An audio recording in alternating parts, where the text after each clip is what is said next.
You're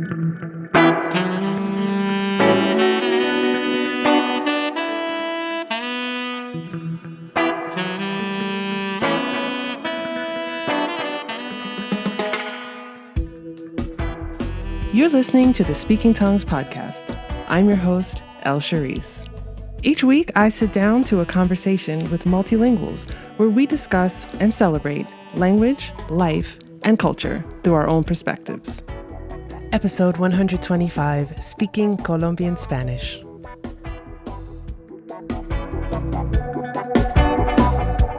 Hello, language lovers. Thank you for joining me for this episode of Speaking Tongues, the podcast in conversation with multilinguals. This week, joining me in conversation is Janny from MiLegasi and the Latina Mom Legacy podcast to talk about her Colombian Spanish language and culture. In this episode, Janny talks to us about her upbringing between Florida and Medellin, Colombia. We talk about the pride that Colombians carry when speaking and representing their language all over their country. She tells us about ways that her family has been able to stay close to their Colombian roots through traditions and how in the area of Florida where she grew up, she was able to learn Spanish words and phrases of Caribbean origin. Janny talks to us about things she loves in Colombian culture, including the humor. We always love humor. And we even talk a bit about Colombian food. Now, for the full portion of our food conversation, head on over to my Patreon to hear the full 20-minute segment about all kinds of dishes you can find in Colombia. Big thank you to Janny for having this conversation with me and for sharing bits of your language and culture with all of us. If you enjoy episodes of Speaking Tongues, don't forget to subscribe, rate, and review the Speaking Tongues podcast on Apple Podcasts, and like and subscribe on YouTube so that other language lovers like ourselves can find the show. And if you've been a longtime listener of the show or even a recent listener, you can now pledge ongoing support for the show on buymeacoffee.com or on patreon.com. For just $5 a month, you'll have access to excerpts from this conversation that did not make it to the full published episode. And as you know, I wrote a book. My food zine of international language and cuisine, Taste Buds Volume 1, is available now for purchase. Check social media for the sneak peek inside the book and make sure you purchase one for yourself and one for your friends. Links to all platforms are in the show notes. Okay, let's chat. Welcome back to another episode of Speaking Tongues. I'm here today with Janny. How are you today, Janny? I am good. Thanks so much for having me on now. Yeah, absolutely. I'm so excited to talk to you about Colombian Spanish today and everywhere that we hear it. Maybe not everywhere, but places that we hear it and Colombian culture and et cetera, et cetera. I like to start each episode with the same question, and that is, what is your first language and which languages have you learned to speak? Well, my first native language is Spanish. That was the language that we spoke at home, and that's what my parents spoke to me. But now I am much more comfortable speaking English because I'm in the US and everything is spoken in English. So now, when I go back to Spanish, it's not that I struggle, but because I'm more exposed to English, it's just easier. I have basic knowledge of many different languages, basic knowledge of French, Italian, some Mandarin, because I used to travel a lot to China. Oh, wow. And now Bulgarian, because my daughter's learning Bulgarian. So to inspire her to continue to learn, I have started to learn some Bulgarian as well. Oh, that's interesting. How's that going? It's going, I think my husband speaks Bulgarian, he's Bulgarian. When they're speaking, I pick up some words. So I definitely understand more versus like, if you ask me a question in Bulgarian, I'm not going to know how to respond, which is similar to like Mandarin. Like I can tell the difference when somebody's speaking Mandarin versus Cantonese, because I'll know the nuances. I'll kind of catch every other word that they're saying. But if you ask me, like, can you speak Mandarin? I'll be like, no. Can understand some of it, but just basic business language. So it's similar with Bulgarian. I catch every few words, but I wouldn't call myself fluent. Oh, but that's cool that you have, especially, I guess, for your daughter to have 3 languages, maybe? Mm-hmm. Yes. That's really interesting. Yes. And my husband is learning German. So he's takes German multiple times a week. So we love languages here, and that would be probably the fourth language Hmm. for my daughter to learn. And I don't know if I would be able to pick up German, but yeah, it's definitely a celebration of languages here in this home. I love to hear that. Yes. So tell us what your language experience in school was like. But it was very interesting because I was born in Colombia, in Medellin, Colombia, but I was raised in Miami, in Florida. Mm, And at home, my parents adopted the motto, en esta casa solo se habla español, which hmm. translates, we only speak Spanish in this house. Okay. So growing up, it was all Spanish. But because we lived in a neighborhood that had a lot of kids, all the kids spoke English. So I was exposed 50-50. So while everything at home was in Spanish, all my friends and all the neighborhood kids spoke English. So it really just kind of blended seamlessly. So by the time that I started school and school was in English, I had no problem, adapting, with the schoolwork. Now, fast forward to when I was 12, my dad decided that we were going to move back to Colombia because he wanted me to get in touch with my Colombian roots and have a better adaptation for the language. So when I started high school over there, seventh grade, I should say, when I started seventh grade over there, I had to switch everything to Spanish. And that was definitely a lot more difficult because I was used to conversational Spanish, not Mm. necessarily school curriculum, like specific, more formal Spanish. So that transition was definitely harder. That's so interesting, I think, when we think about language in that way, because we use a language every day and we feel comfortable in the language every day. But stepping into a different environment where different terms are used and there's a different structure, it can be disorienting, right? Like, 100%. I mean, I started taking physics and I was like, I've never heard of these terms. Like, just like very specialized words. And I've spoken to women who have in their profession are, well, they're bilingual, but within their profession, they don't necessarily know the terminology in mhm. Spanish because it's very specific. And it's almost like they have to, if they want to give like a Spanish seminar or Spanish class for that industry or demographic, they have to like go study the terminology so they can be able to translate 100%. Mhm. So something that you said that I'm really curious about, so you're growing up, you're in South Florida, and then you go back to Colombia. And one thing that I find interesting about Spanish spoken in the US is how it draws from so many different influences and so many Mm-hmm. different countries. So I'm imagining this, and of course you set the record straight. You tell me if I'm assuming incorrectly, but I would imagine that being around Spanish speakers and English speakers too, the way that you speak Spanish is specific, right? So Mm-hmm. when you go back to Colombia, how did your Spanish adapt, or how did your Spanish have to adapt? Did your Spanish change at all? Um, speaking with Colombians in Colombia. Second part of this question is being that you spoke Spanish at home with your Colombian family, had their language retained some older properties than the way that Spanish was currently spoken in Colombia when you went back? So were there maybe phrases or terms or terminology that had shifted or had changed meaning in those years that you were away from Colombia?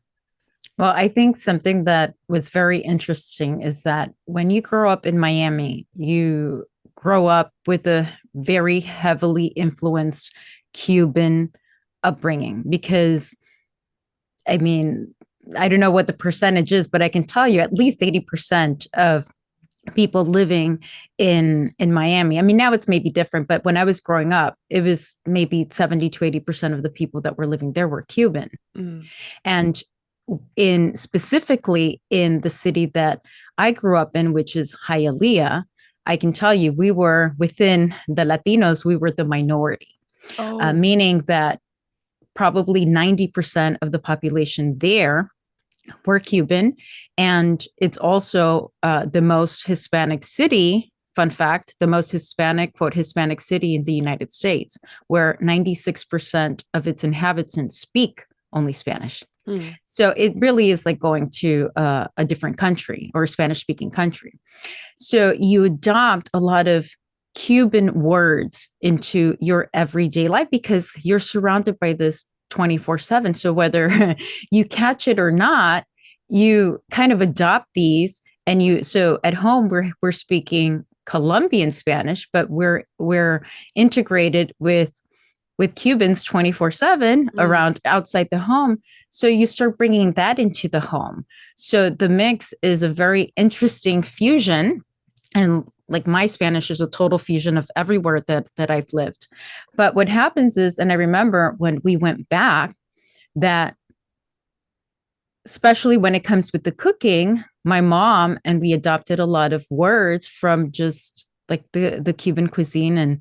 And so when we went back to Colombia, our family's like, what are you talking about? Like, Mm. so like just simple things like, oh, I'm going to make congri. Congri is it's Caribbean black beans and rice. And in Colombia, first of all, the dish is not very popular. Second of all, it's in Colombia would be arroz y frijoles Mm. and not like Right. summed it up into one word. So when my mom would be like, oh, voy a hacer congri, family is like, what are you making? So just things like that where you don't even think about it because it's just becomes part of your everyday life. So that I think was very interesting. I think for me it was kind of similar, just adapting, kind of retraining your ear to the new words or the words that are used in Colombia versus like Miami for certain things. So like bus was like something that was different for me versus how you say bus in Colombia. Mm. So because I grew up in Miami, bus Cubans say wawa. Ahí viene la wawa. There's the bus is coming. So I had to learn wawa is bus. That was a kid. My word for bus was wawa. So when I went to Colombia, it was like, no, ahí viene el bus. And I was like, oh, bus. Okay, bus. I get it. Right. So Right. just kind of that dynamic was very interesting. Yeah. I will always and forever be fascinated by the changes in the Spanish language Mhm. throughout the diaspora. It's for me, it's just a never-ending joy to see how the language changes and how people relate to it through these changes. And especially, living in a place where there are many Spanish speakers, just how you have to be kind of like multilingual within Mhm. one language. Mhm. Like, I think it's Sure. so cool. Sure. Absolutely. Okay, so you said that you were the quote unquote minority in, where you were growing up. So or maybe I should say, what were some ways that you, your family were able to hold on to your Colombian heritage, your culture? What were some things that you did that were specifically Colombian, amongst the diversity of, the other ethnic groups in your area? Well, I think that with Latinos in general, the holidays are just like the starting point for many traditions, and I think that for many of us that's where we really bring in the culture. So Christmas was definitely huge for us in terms of keeping the Colombian tradition. So we do natilla and buñuelos, which is a very traditional Christmas Eve thing that you do. It's like that's just what you do. So that was certainly something that was um, that I grew up with. The other thing is that just like bread, like Americans have bread, maybe Italians have bread, Mexicans have tortillas, we have arepas, Mm. and Venezuelans also have arepas, but our arepas are like bread. Like we eat arepas with just about every meal. And so you have it for breakfast, you have it as like a little side, dish, or, just to accompany your lunch. You have it for dinner. It's just like bread. So in our home, arepas, like you could not have a meal without an arepa, like just breakfast was arepa. And so that was like a very Colombian thing. And even to this day, my daughter doesn't like arepas. I'm like, how can you not like arepas? Like, this blasphemous. But I have to have my arepa every day. Like, I have my arepas, and I'm lucky I don't have to make them from scratch, but my mom would make them from scratch. And so that's something that, again, very cultural, very tied to our culture. I think a lot of it comes from the food. And because food is so closely tied to memories, to feeling a part of a family, feeling a part of something bigger. And so definitely through food, and especially within the Latino culture, food is like the way to your heart. Like, if you have a headache, did you eat? Yeah. If you're cold, did you eat? If you're feeling sick, sad. If you're feeling sad, did you go eat something? Yeah. Like, everything revolves around food. So I think that because of that, it just like you bring the culture with you through the food, for sure. I love that. And just jumping the gun, I love Colombian food. We're going to talk a little bit about Colombian food later. Definitely high on my list of faves. And now I'm already just equally scandalized that your daughter's not a fan of arepas. I know. Oh, okay. It's okay. So I want to talk about the language a bit. And, we've talked about Spanish on this podcast a number of times. And I, like I said, am amazed by the breadth of differences within the Spanish language. And I would like to know, and I think the reason why I break this down also by region is because regional differences exist. I'd love to know, in Colombian Spanish, what are some things that do make it stand out in this Spanish multiverse? What are some, is it an accent? Is it vocabulary? It's so much. It's I'm sure it's a lot, but maybe we can just pull apart some things that, just, what's the Colombian Spanish crown? So I will start by saying that Colombians are very proud of their Spanish because they consider it, quote, proper Spanish. And this is part of their pride. So just for an example, to the point that in Bogota is the capital of Colombia, you have the Caro and Cuervo Institute, which is basically a research institution that was founded in 1942. And it solely focuses on Spanish literature, linguistics, philology, and the focus of this institution is to promote reading and pride within Colombia. So you have that's like, so the standards in terms of Spanish are quite high, which is why when you go to Colombia, now it's gotten better. Many people don't speak English. I mean, now they're seeing obviously the benefits of speaking English, but because of that pride in the language, it's almost like, well, if you're coming to my country, if you're, especially in, at least where I'm from, if you're coming to my city, you should know some Spanish because you're coming to my city where I speak Spanish. So that sort of sets the standard, I think, for many regions of the country. And then besides the Spanish, you have over 60 indigenous different languages. And you have a couple languages that stem from Afro-Creole languages. So you have all of this. And in addition to that, in Colombia, it's considered one of the countries that has the most accents within the Americas. I love that. So even within a major city, even within the barrios, you'll have distinct things that different barrios, that different neighborhoods will say that's only particular to that neighborhood. So that just gives you an example of how regional it becomes. So you have all these different dialects and you have all these different accents. And it really is like traveling through all these different countries within one single country. Oh my gosh, that's amazing.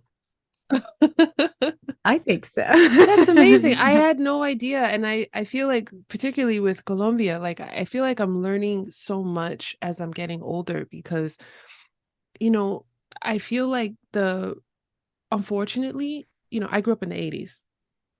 And I feel like, unfortunately, like the perception of Colombia outside has been like really rough, like, Mhm. unfortunately. Yeah, Pablo Escobar. And yeah, and I hate that I watched Narcos and I was like, "Oh, this is a good show." And I'm like, "No, but people died. Like, I don't want to support that." So I stopped watching it. I feel like the perception it also doesn't fully encompass the diversity that Hmm. Colombia has. And I feel like as I'm getting older, I'm looking more, I see things online, I hear more musical artists, and I see Hmm. more, especially Afro-Colombian Hmm. representation. And I'm like, where was this information my whole life? Because I Hmm. I just, even like indigenous represent, like I just never saw it. And I just think it's so beautifully diverse, and I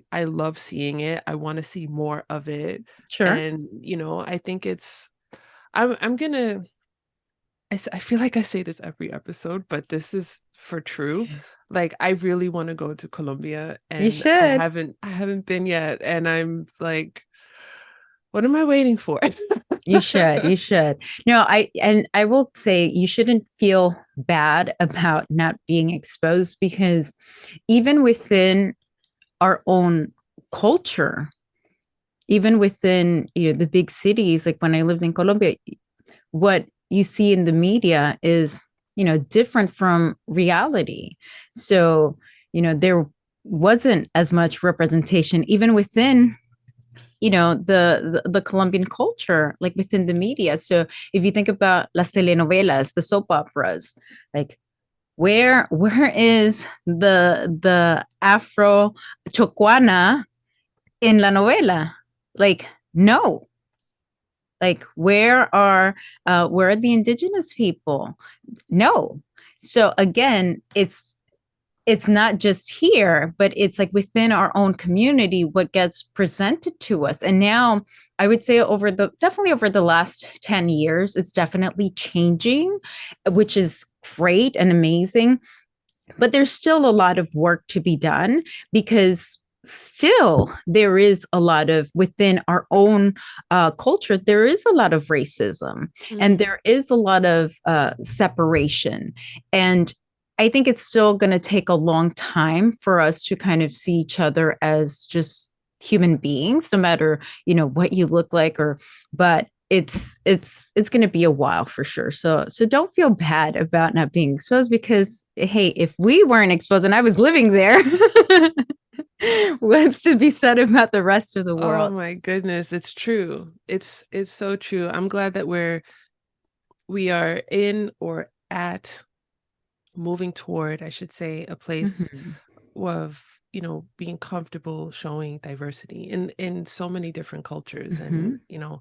I'm trying to be a part of that with this show, and, That's wonderful. do what I can. But I think that hopefully we'll get there for the next generation, so that they won't have these questions and they won't be sitting in the dark, and, things like that. Um, so you told me that you've lived in different parts of the US, or you've traveled Mhm. around different parts of the US. And tell us about, being a Spanish speaker and moving about the US and encountering the different ways that people speak Spanish, either natively or people who've learned Spanish, or maybe how you observe how a particular city embraces its Spanish speaking population. It's for me, this is like such a fun conversation because I have had the experience and the opportunity to live in different cities in the US, many of which have a lot of Spanish speakers. I started with Miami. So Miami has, again, that very Cuban based Spanish or Cuban influenced Spanish. But also within Miami, you have a lot of Miami isms. Mm. So, which is funny that it's things that you only say in Miami. And when I've traveled to other cities and I say some of these things, they look at me like, what are you talking about? And I realized that that is a Miamiism, that it's Mm. only something that you say in Miami, that outside of the confines of Miami, you don't really say. So that, Like what? Like what would be an example of a Miamiism?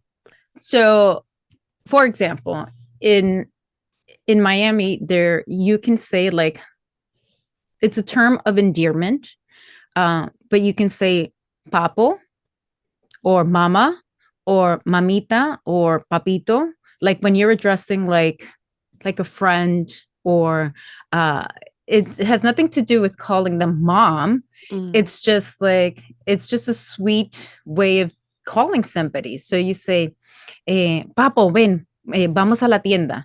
Hey, bud, let's go to the store. Okay. That no, nowhere, I'm telling you, I have not heard this term like papo or mama outside of Miami. Mm. Another thing is like, for example, they'll say dale. Like you hear like pitbull dale, but that's a very Miami-ism. Really? Okay, dale. Oh, all right, let's go. Or it can mean so many things depending on the context of conversation. Besides the Spanish, you also have like the local words that sort of get influenced by the Spanish culture. So I think that's very interesting. Now, when I went to school in Chicago, uh, Chicago has a big Puerto Rican and Mexican population. Okay. So this was like my first time outside of Miami that I was exposed to Puerto Ricans. So when I lived in Chicago, that was like Puerto Rican Mecca. And so my best friend at the time really introduced me to Puerto Rican culture. And because we worked for many years together, she spoke her Puerto Rican Spanish and I adopted her Puerto Rican sayings. So, so one that I still to this day use, that even within they're like, you talking? You're not Puerto Rican, is ay bendito. So, so when you hear like, it's like you can use it for many different terms, but it's kind of like, I feel sad for you, or oh, or like if you want to sigh, he's like, ay bendito. And that's Puerto Rican Mm. again.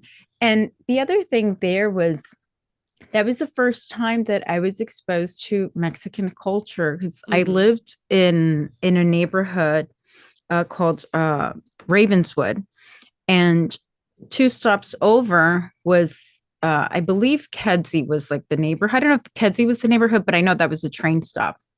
So you had a lot of like the Mexican little shops and the little taquerias, and that was just very interesting. That was like the first time that I was exposed to anything other than Caribbeans, Latinos. Mm. I had been exposed to Dominicans and Puerto Ricans and Cubans and Colombians and some Venezuelans from Miami, but not really Mexicans, because we really didn't have a lot of Mexicans in Miami. Okay. So that was very interesting. That was like my first exposure to Mexican culture, and I thought that was very interesting.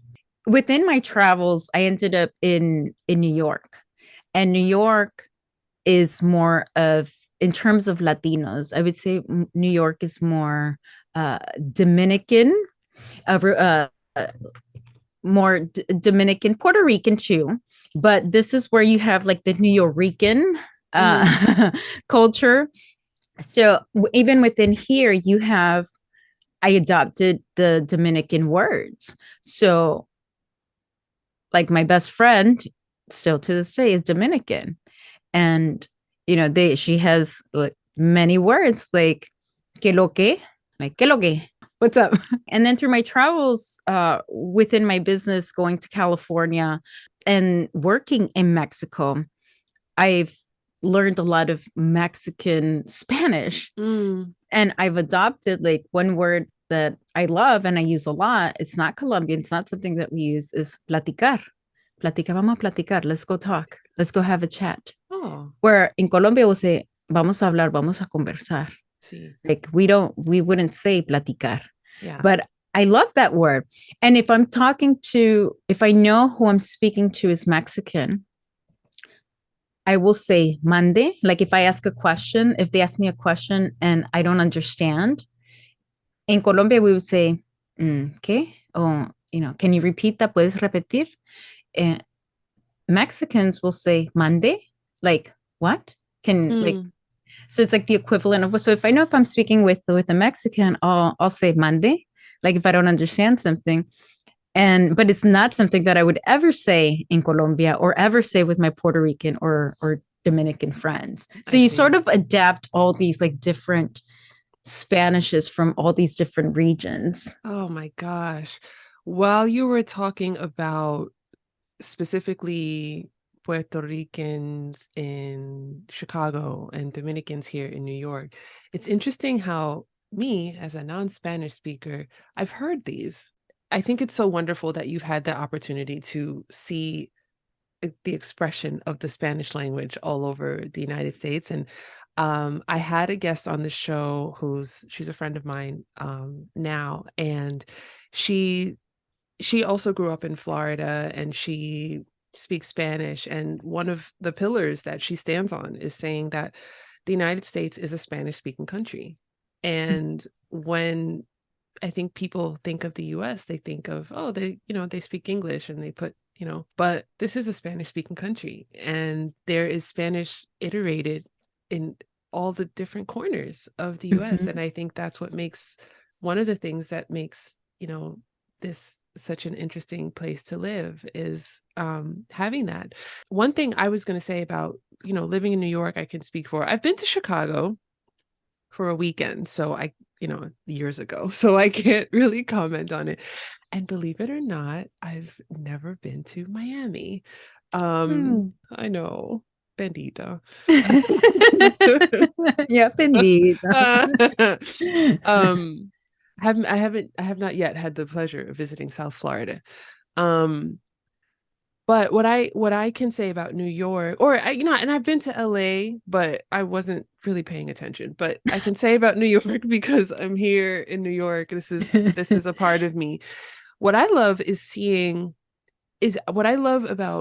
about Spanish language here in our area is that we have this proximity to Spanish. We have it in the newspapers, Spanish language newspapers and Spanish language television, obviously. It's all over the country, but I can get on the train and there are advertisements in Spanish. I can see Spanish on menus. I can see it. And I think that if you're a person who has, is not Latino, Latine, if you're somebody who is maybe does not speak this, Spanish language, or you don't know any Spanish speakers, you can literally reach out and touch it because it's everywhere. And I think that New York City does a good job of being bilingual in that way, and especially towards our Latina community. I feel like my subway advertisement Spanish is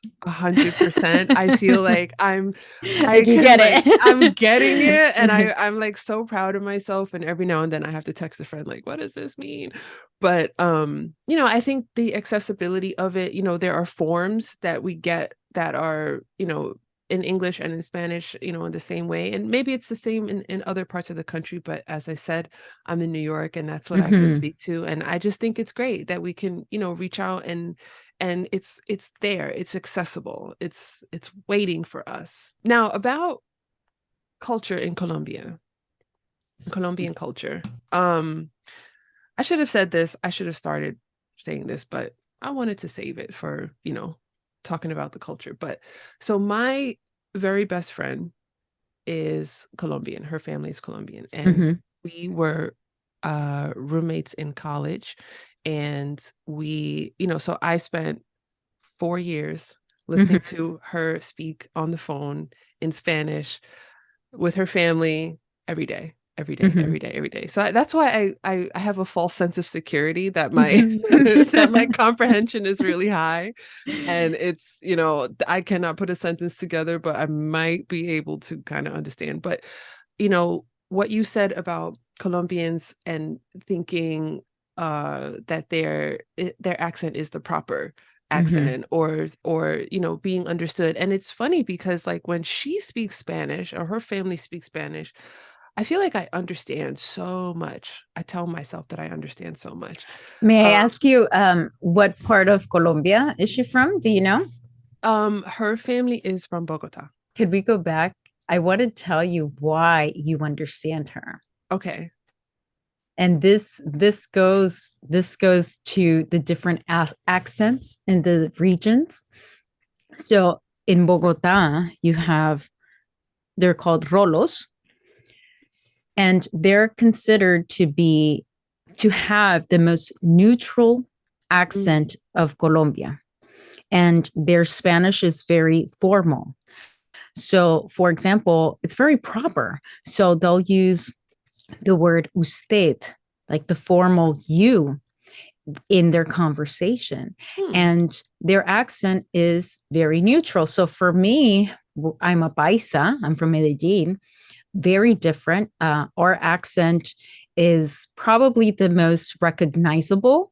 So if you think of J Balvin, Maluma, Karol G, they're all from Medellin. They all have a similar Spanish accent, Colombian accent. But it's very different because where Rolos from Bogota, from the capital, where their Spanish tends to be just very linear, very neutral in terms of when they're speaking. Okay, very precise, very proper. Our Spanish is like a wave. It's like up and down, elongated, and it's like a little song. So we'll say, we'll use vos instead of usted.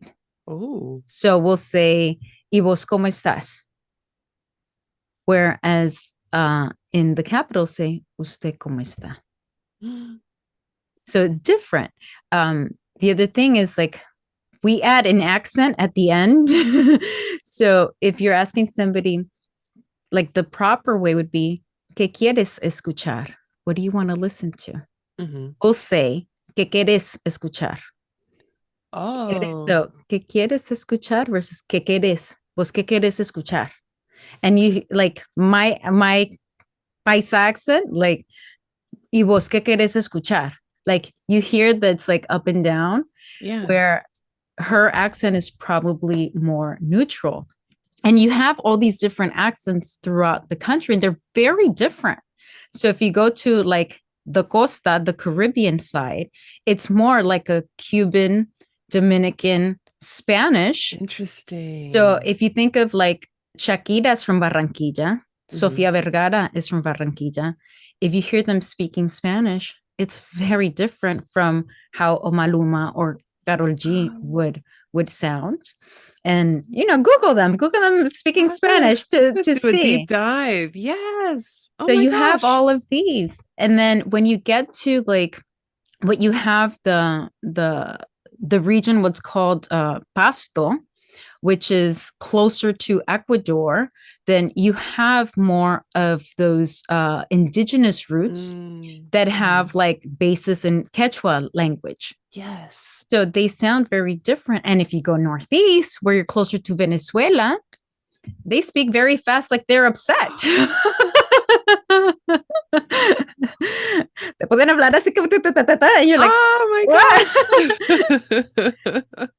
So for her, so for the fact that you understood her clearly is because her accent is the most neutral, and they enunciate all their words. Their accent and tone is very linear, very different from the rest of the country.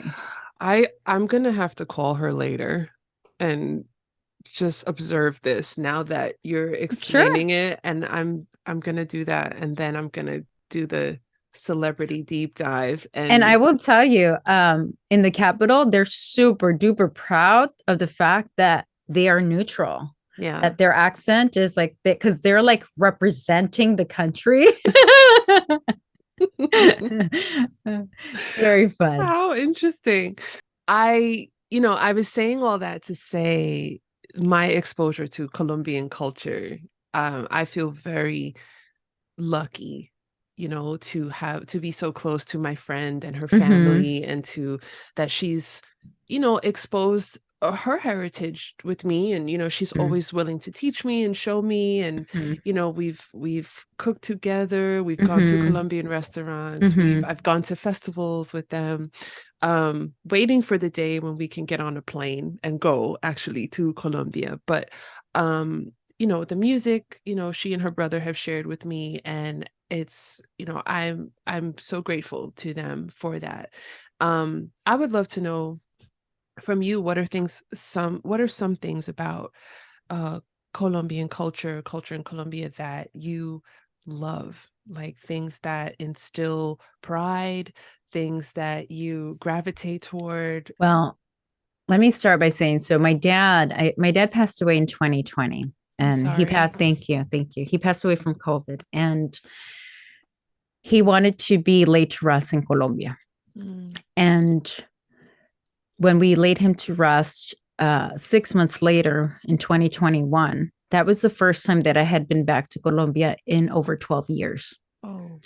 And I realized, not being around the Colombian people, my heritage, how fun they are Mm. and how friendly they are and how funny they are and how immediately, as soon as I got in the taxi, I was like trying to keep up with the Spanish because every other word was a saying. Like we have a lot of sayings about Oh, everything. I love And that.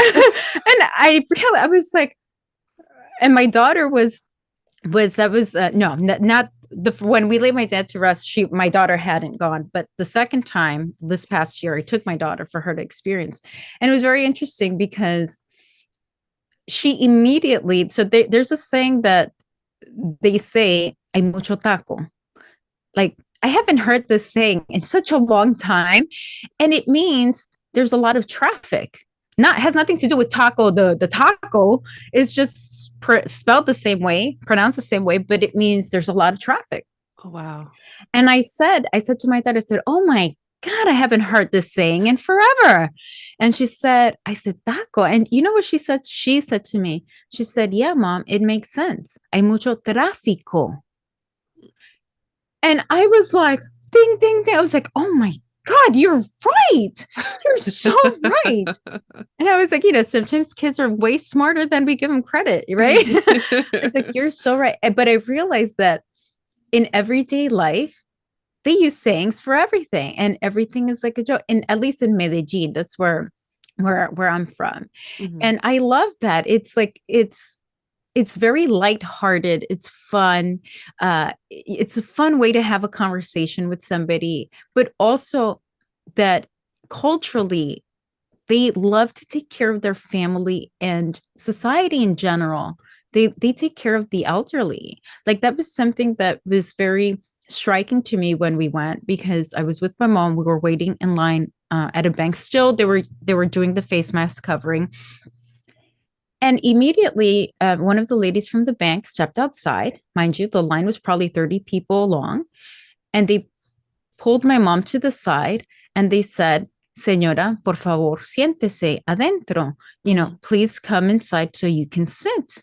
Your daughter can wait in line for you."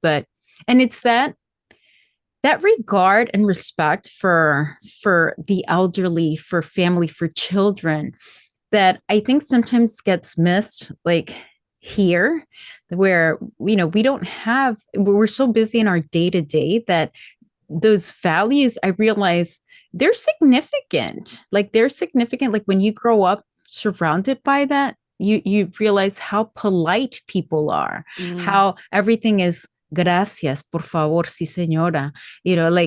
Like that is very, those values I thought were very cool, and I think that made me very proud to be Colombian, because those are definitely some values that I want my daughter to have. Absolutely. We need more of that here. I always Mm-hmm. say, like, I've said this before on the show, like we can tell a lot about a community, a society based on how their elders are treated. Mm-hmm. And, you know, um, I think that's very true. And there's so much wisdom and so much value that our elder citizens have. And, Mm-hmm. you know, we have to appreciate that and we have to value them and not just cast them aside. So please tell us about your podcast. Tell us about Latina Mom Legacy and MiLegasi and what led you to starting these ventures, and let us know where we can find you and where we can follow your work. Awesome. So thank you so much for having me on here and for being Absolutely. able to share about my culture and language, something that I love sharing with the world. And part of the reason why I started Me Legacy. And, back in 2017, it started as a subscription box for parents to teach their children Espanol, with always a gift for mom, because I've always had a soft spot for mom. Over the years, the business has evolved and changed. I no longer do the boxes, but I realized in speaking with the moms that what I love most is connecting with them and sharing their stories and learning about their culture and language and how we're instilling and raising bilingual children. So now, on the podcast, The Latina Mom Legacy, I interview Latina moms, and now it's expanding to moms all over the world that share their stories raising bilingual children, and we offer tips and empowerment. And on MiLegasi, it's a platform for parents that want to raise bilingual Spanish speaking children. I offer a course to how to guide you to raise a bilingual child your way. I like to call it your way because every family is different. And I encourage that to find and tune into your own voice and to your own child and find a way that works for you. And I have blogs where you can read about bilingualism and books, and I love books. I love reading, so I offer a lot of book recommendations, and yeah, anything that you want to do to raise a bilingual Spanish child, you can find there.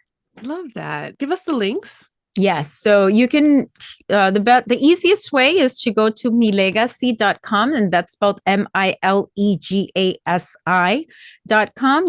You'll find links to the podcast. You'll find links to the books, to the blogs, to the courses, to workshops. You can sign up for the newsletter. That's the easiest. And you can find me on all social media at MiLegasi, spelled the same way. Perfect. I will add those links into the show notes for Thank this you. episode so that people who are listening can click and find you right away. Yes, yes. And let's connect. I said earlier that we were going to talk about food. So now My is the favorite. time. Now is the time. I'm going to tell you, like I said, well, we talked about arepas. I love arepas. I like them with cheese.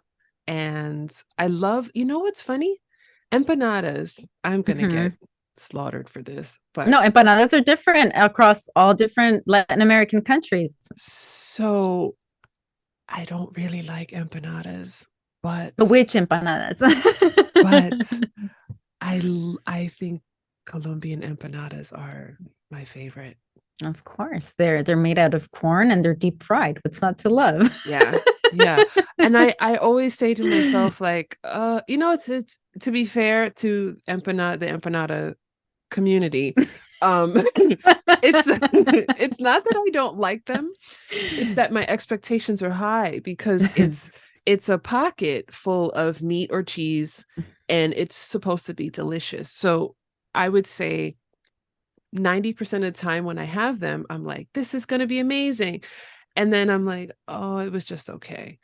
But Colombian empanadas have not been disappointed yet.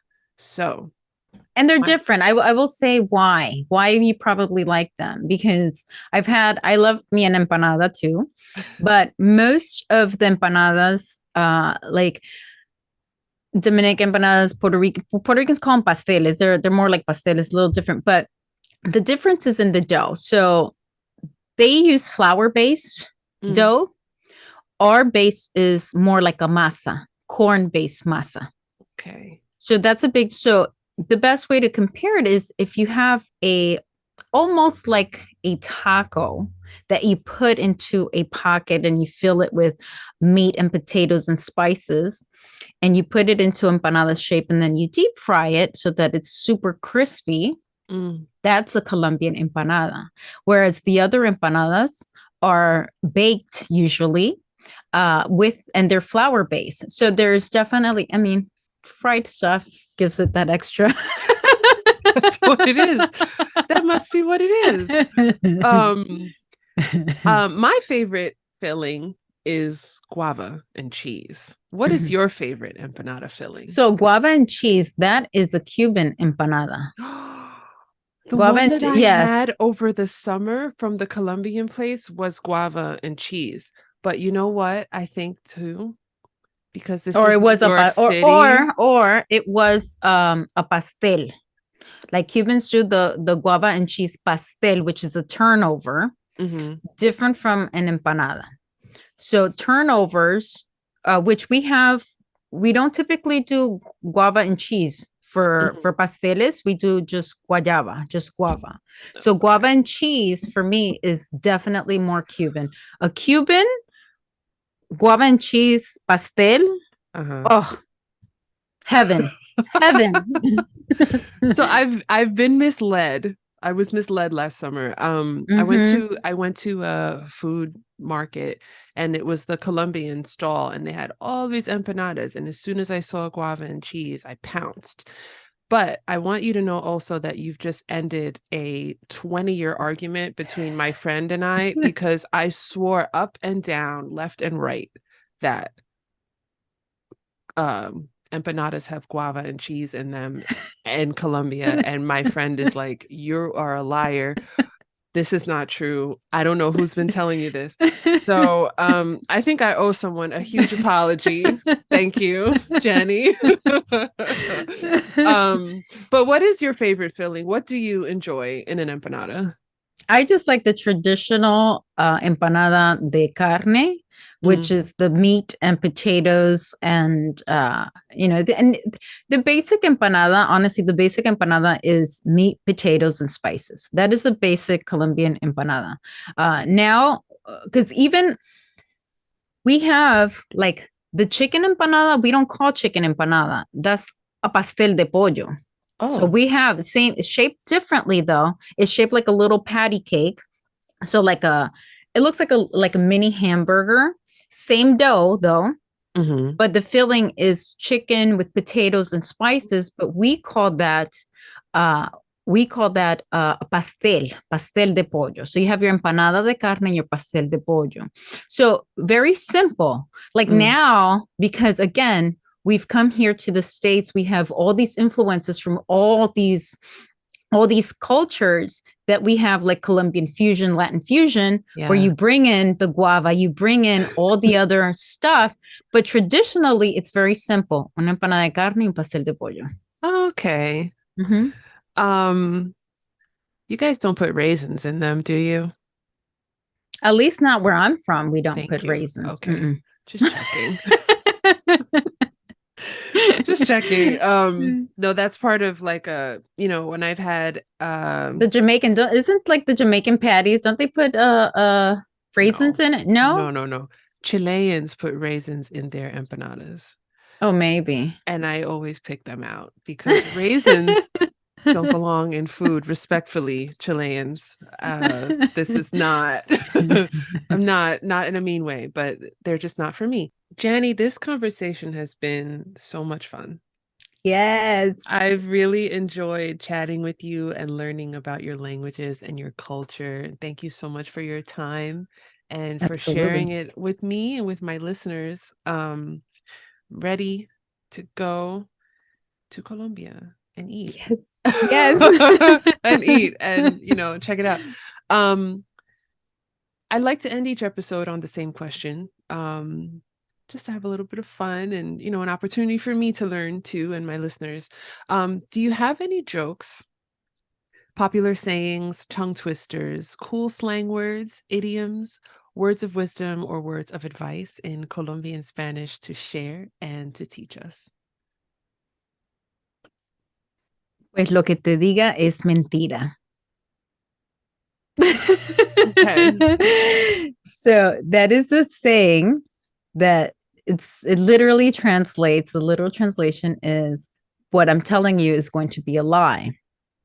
And what that means when somebody asks you a question and you perhaps don't know where you're pulling information from, or you don't know how to answer that, you say, pues lo que te diga es mentira. You know, what I'm going to tell you is a lie. So it's like, it's truthful, but it's fun. It's one of many. And if you're Colombian, they're probably going to be like, she pulled that one, like out of all.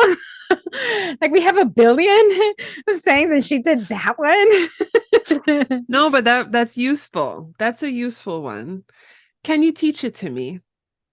Lo que te diga Lo que te diga es mentira. es mentira. Lo que te diga es mentira. Mm-hmm. Okay. Lo que te diga es mentira. Yeah. Whew, I will work on speeding it up so I can sound like you. But we have so many, like I said, so many, hundreds. I Yes. love that. And they're all fun. And you're like, huh? So much fun. Well, Janny, this has been, as I said, this has been really a wonderful conversation, and I've really enjoyed talking with you. And thank you so much. Before I let you go, really quickly, if you're in Colombia, if you're in Medellin, and you've been talking with someone for quite some time and having a good conversation and, getting to know one another, and you have to go your separate ways, what is the best way to say goodbye? Oh, it depends on who you're speaking with. Because if it's somebody that you know, there's like a typical like Medellin, like parce is very Medellin, parce, parcero. It's like chummy, chummy. Chao, nos vemos, parce. Chao, parce. But if you're just visiting, you say chao, chao, que esté muy bien, hasta luego. Like we use chao a lot, I think. Ciao. Okay. Ciao. I like that. Ciao. It's simple, it's easy, it's sophisticated. Ciao. Jenny. Ciao. Ciao. Thanks again, and I'll be talking to you soon. Bye. Bye, Elle. Thank you so much for having me on. Ciao. New episodes of Speaking Tongues are available every Monday, 7 a.m. Eastern Standard Time. Don't forget to subscribe on our YouTube channel and to like and share episodes with other language lovers like ourselves. Thank you. A biento.